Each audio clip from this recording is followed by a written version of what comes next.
Fala galerinha, tudo bem? Sejam bem-vindos mais uma vez ao canal Matemática com o Rubão. Eu sou o professor Rubem Carneiro e nessa nossa aula nós compararemos a função exponencial e a função logarítmica, encerrando este que é um assunto extremamente importante para as diversas provas de vestibulares e para a matemática como um todo também. Então, vamos lá? Bom, para a gente poder entender bem essa nossa relação, eu quero começar a nossa aula fazendo uma rápida recordação dos pontos principais da função exponencial e da função logarítmica. Vamos lá? Para começar, o que vem a ser uma função exponencial? Uma função exponencial é uma função f, cujo domínio é formado por todos os números reais e o contradomínio é formado pelos números reais estritamente positivos, definida pela lei f de x igual a uma determinada base a elevado ao nosso expoente x, a nossa variável. E para que essa função realmente seja chamada de uma função exponencial, nós sabemos que o nosso a nossa base, deve ser um número maior do que zero e deve ser um número diferente de 1.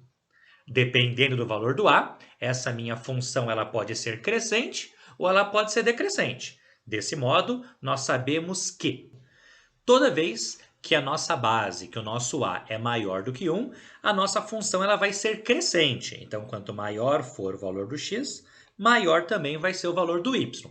E toda vez que o nosso a, toda vez que a nossa base estiver entre 0 e 1, a nossa função ela vai ser decrescente, ou seja, quanto maior for o valor do x, menor vai ser o valor do y. Independente de qual gráfico você esteja olhando, a nossa função exponencial ela sempre vai cruzar o eixo y no y igual a 1. Isso acontece porque qualquer número não nulo elevado a zero sempre vai ser 1. E a minha função ela vai ter como assíntota o eixo x. Ou seja, o meu gráfico ele fica cada vez mais perto do eixo x, sem nunca chegar a encostar nele. Tudo bem? Como nós conversamos, essa nossa função ela vai ser inclusive uma função bijetora. Bijetora por quê? Ela é injetora, visto que elementos distintos do meu domínio sempre possuem imagens diferentes, e ela vai ser também sobrejetora, porque o contradomínio da minha função é exatamente igual à imagem dessa nossa função.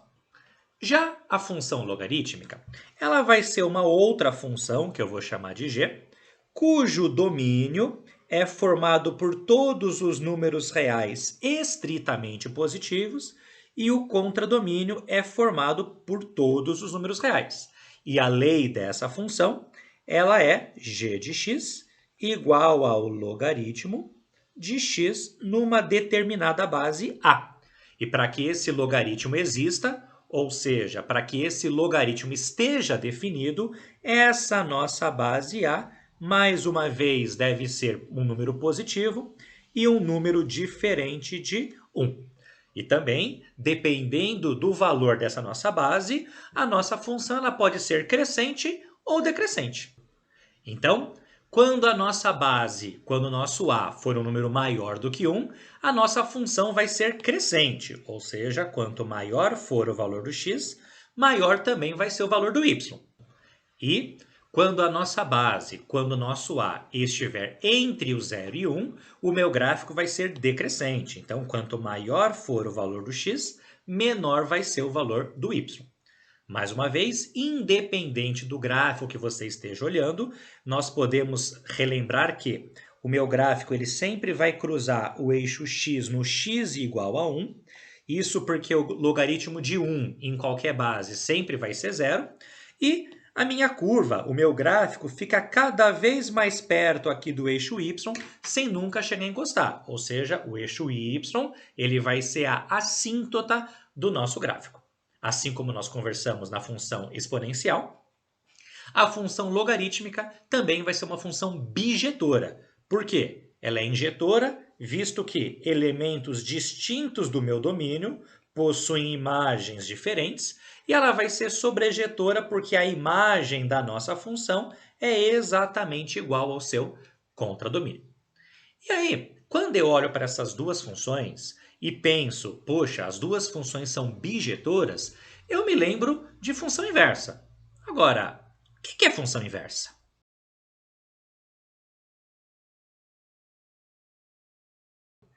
Função inversa é aquela função que vai fazer o caminho inverso.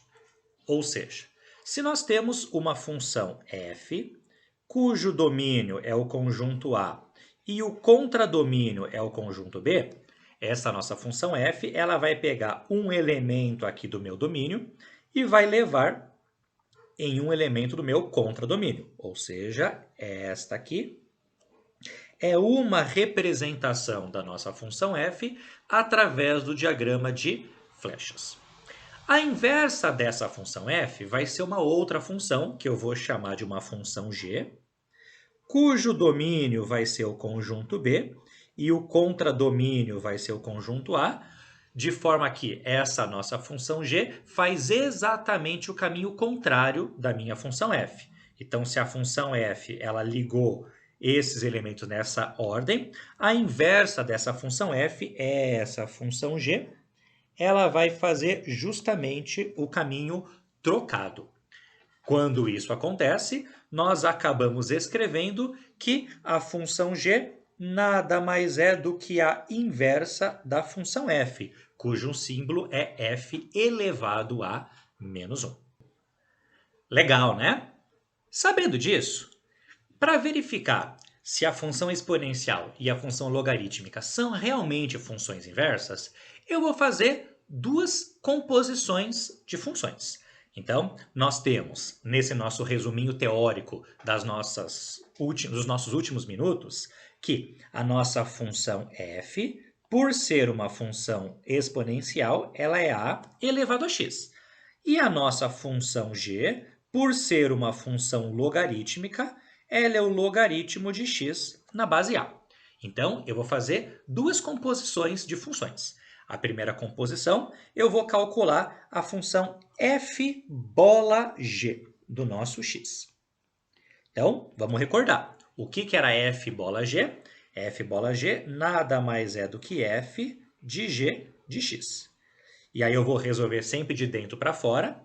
Eu sei que g de x é o logaritmo de x na base a. Então, nós vamos ter f de logaritmo de x na base a. Como função é uma substituição, eu vou substituir essa expressão que está dentro do meu parênteses no lugar do x da minha função f. E eu vou encontrar a elevado ao logaritmo de x na base a. Uma expressãozinha que nós aprendemos uma propriedade para resolvê-la. Então, eu tenho uma potência cujo expoente é um logaritmo e a base da potência é a mesma base do meu logaritmo.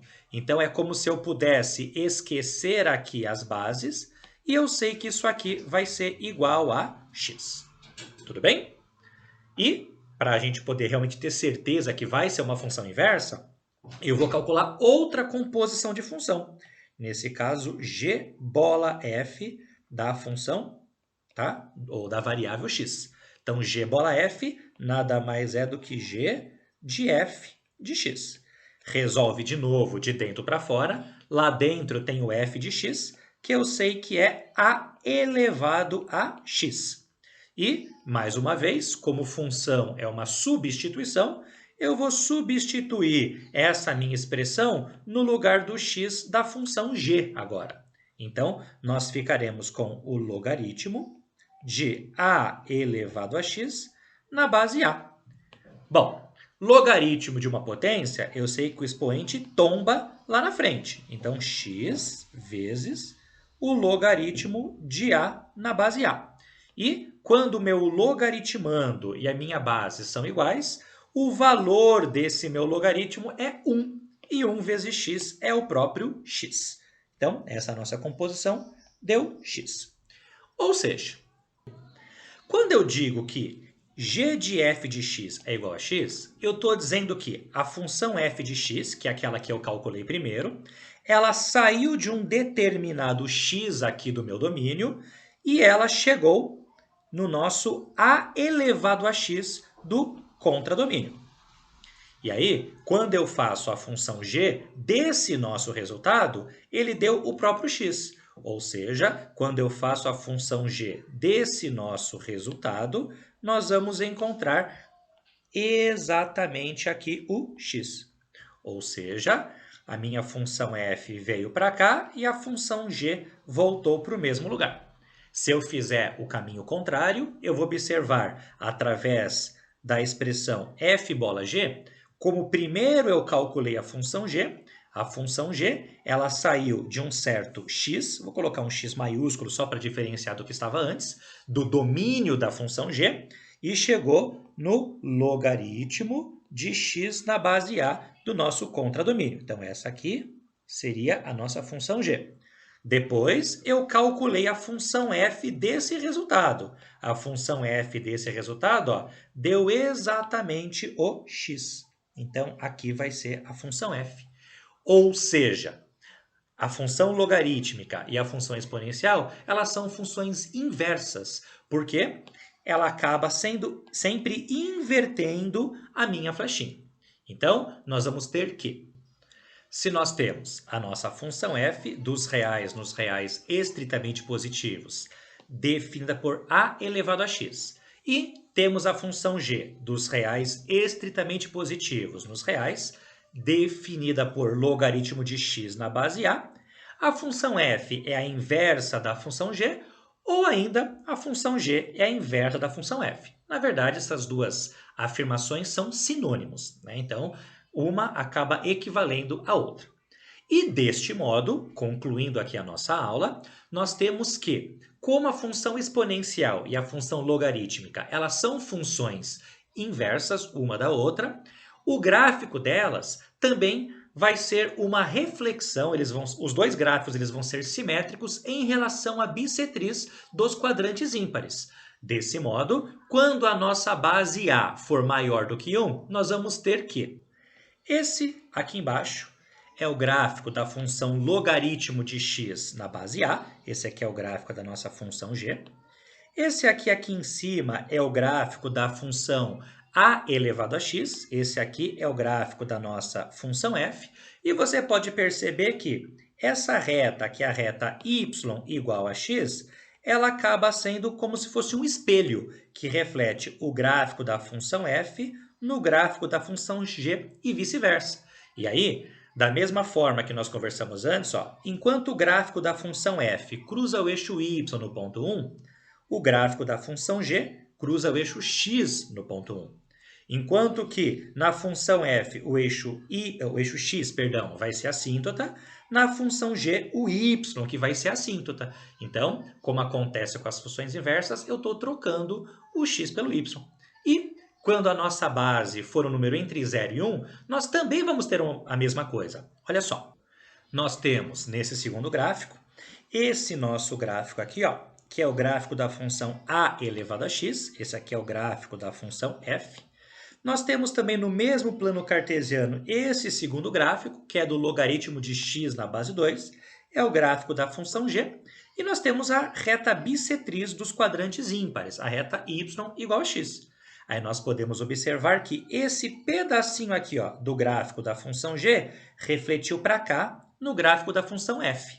E esse pedacinho aqui do gráfico da função g refletiu para cá no gráfico da função f. De forma semelhante ao que nós conversamos antes, olha só, o gráfico da função f cruzava o eixo y no ponto 1, o gráfico da função g corta o eixo x no ponto 1. O gráfico da função f tinha o x como assíntota e o gráfico da função g tem agora o y como assíntota. Ou seja, como as funções exponencial e logarítmica elas são funções inversas, elas satisfazem as mesmas propriedades que todas as outras funções inversas. O gráfico de uma vai ser a reflexão do gráfico da outra em torno da reta y igual a x. Tudo bem? Com isso, nós encerramos o nosso assunto sobre a função logarítmica. Nas nossas próximas aulas, iremos tratar um pouco das nossas equações logarítmicas e depois das inequações. Eu aguardo vocês na nossa próxima aula. Um abraço a todos e até lá. Tchau, tchau.